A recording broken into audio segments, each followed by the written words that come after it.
welcome to my channel Blanc Haitien. Today I have another Konnensans or Kwayans video for you all. If you were following along, Konnensans or Kwayans means knowledge or belief in Haitian Creole, and I will be sharing with you something that I have found in Haitian culture. And then you share in the comments if you have heard it, if you believe it, if you've practiced it, or any other thoughts that you may have on the topic. Today's fact from Haitian culture is really more of a practice, and it has to do with babies. If you had a baby in Haiti, raised a baby in Haiti, or have been around Haitians with babies, you've probably seen this practice.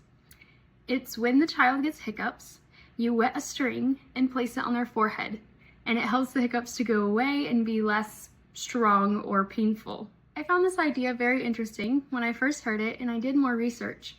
Come to find out, Haiti is not the only country that practices this.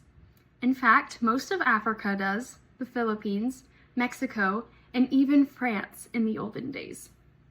I don't know where this started, but it's been across the globe and is a widespread belief even today. Have you heard of the wet string method? Have you used it? Do you believe it? Does it work? Let me know in the comments below.